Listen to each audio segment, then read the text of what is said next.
ኢሳይያስ 44 ከቁጥር 6 የእስራኤል ንጉሥ እግዚአብሔር የሚመዝም የሰራዊት ጌታ እግዚአብሔር እንዲህ ይላል፣ የማሰሶ በቀራንዮ መስቀል በሰማይና በምድር መካከል የሆነ ከእኔም ሌላ አምላክ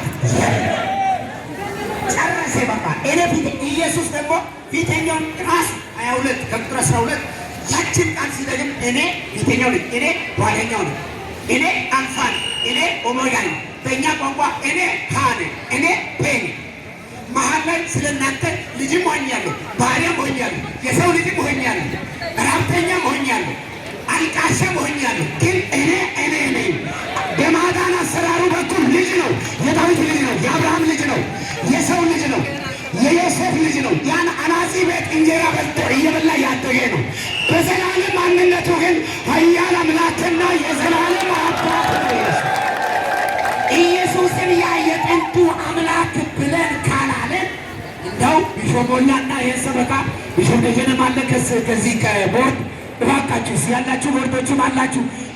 ይሄ መቀጠል ያለበት ሰልፍ ነው። ሰልፉ የእግዚአብሔር ነው፣ የማንም አይደለም። የእግዚአብሔርን ሰው እግዚአብሔር ይባርክ።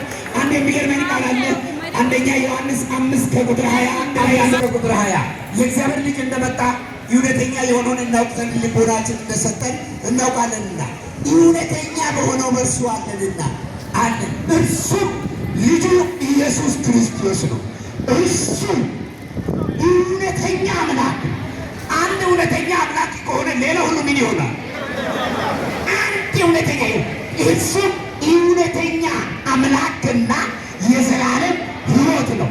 እስቲ ኢየሱስ ሕይወቴ ነው የምትሉት እጆቻችሁን አንሱ።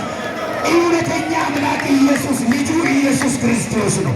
በተገለጠበት ቃሉን ሥጋ አድርጎ ለእኛ ልጆች ሆይ ከጣዖት ራሳችሁን ጠብቁ።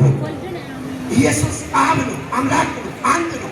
ከሱ ውጭ ሌላ አምላክ የለም ብለን ካላለን ነገር ስራዎቻችን በሙሉ ተደረጉ። ጣዖት መዝሙር አንቺን ውብ ያደረገ ይህን ሰልፍ ውብ ያደረገ ይህን የእግዚአብሔርን ሰው ቀብቶ የሰጠ የሰው ዘር ውበት አይደለም፣ ውበታችን ኢየሱስ ነው። አንድ ነው። ሲጨክበሉና አንድ ነው፣ ኢየሱስ ነው። ከሱ ውጭ ሌላ አምላክ የለም። እንደዚህ ነው ማመን ያለበት። ኢሳይያስ ሕፃን ተወልዶልናልና ወንድ ልጅም ተሰጥቶናልና አለቅነትም በጫንቃው ላይ ይሆናል። ስሙም ድንቅ መካር፣ ኃያል አምላክ፣ የዘላለም አባት፣ የሰላም አለቃ ተብሎ እኛ ሙሉውን ፓኬጅ እንዲህ ነው የምናምን። በደንብ ጨብጨብለት አለና ወንድ ልጅም ተሰጥቶናልና ሚስጥር ለሰው ሁሉ እግዚአብሔር ይግለጥ። አብ ወልድ መንፈስ ቅዱስ አንድ አምላክ። የማዳን ስሙ ኢየሱስ ነው። አንድ ቀን ይመጣል። ስንት ሆኖ ይመጣል? አምላክ እግዚአብሔር ከቅዱሳኑ ጋር ይመጣል። በዚያም ቀን እግዚአብሔር አንድ፣ ስሙም አንድ ይሆናል። አብ ወልድ መንፈስ ቅዱስ አንድ አምላክ። የማዳን ስሙ ኢየሱስ አንድ ቀን ይመጣል። እሱ ሲመጣ ሰማይ የሚቀር የለም። ብቻውን ነው የምትሉ ጭብጨባ ላለ እጅ ዘርግተን ይህን ምስጢር ለሕዝብ ሁሉ እግዚአብሔር እንዲገልጥ ሁሉም ሰው ይህን በመረዳት አምኖ በስሙ ተጠምቆ ለመንግስቱ እንዲበቃ እንዲያደርግ ይህንንም ከተማ እግዚአብሔር እንዲባርክ ሕዝቡን ሁሉ እንዲባርክ ይህን እውነት ለሁሉ እንዲገልጥ እንጸልያለን። እግዚአብሔር አምላክ ሆይ ትልቅ ነህ አንተ፣ የዘላለም አምላክ ነህ አንተ። እስቲ እንደው ባይመቸንም በርከክ ብለን እግዚአብሔር ሕዝብህን አስብ፣ ለሕዝብህ ምሕረትን አብዛ። ይህን ከተማ አስብ፣ በዚህ ከተማ የምኖረውን ሕዝብ አስብ። አንተ ትልቅ ነህ፣ ድንቅ ነህ። ማዳን የእግዚአብሔር ነው ተብሎ ተጽፏል። አድን ሕዝብህን፣ ታደግ ሕዝብህን፣ ምሕረትን አብዛ ለሕዝብህ። ጌታ ሆይ ታላቅና ድንቅ አምላክ ነህ፣ እንገዛልሃለን። ለታላቁ ስምህ ክብር እንሰጣለን። አባቴ ሆይ ሕዝብህን እንድታስብ እንለምንሃለን። ማንም የሚጠፋ ፈቃድ አይደለም፣ ሰዎችን ሁሉ የሚያድን የእግዚአብሔር ጸጋ ተገልጧልና ይህም ጸጋ ኃጢአተኝነትንና ዓለማዊ ምኞትን ክደን የተባረከውን ተስፋችንና መድኃኒታችን እንድንጠባበቅ በአሁኑ ዘመን ያስተምረናል ተብሎ ተጽፏል። ሁሉን ልታድን በጎ ፈቃድ ሆኗል። ሁሉን ልታድን በቀራንዮ መስቀል ላይ ተሰቅለ ለሁላችን ሞተሃል።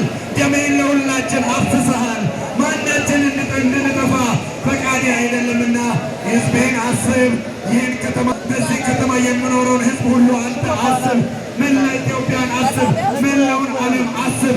ለሕዝብ ሁሉ ሰላምን ስጥ።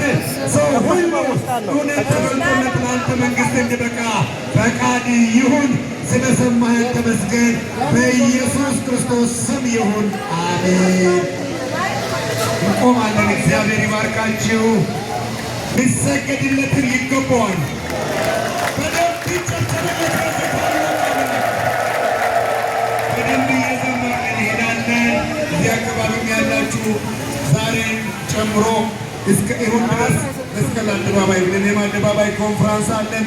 ተገኝታችሁ የበረከቱ ተካፋዮች ሆኖ አብረን የእግዚአብሔርን ቃል እንሰማለን። እግዚአብሔር ሁላችሁን ይባርክ። ሲቲ ሴንተር ላይ ብቻ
Bapak harus napa?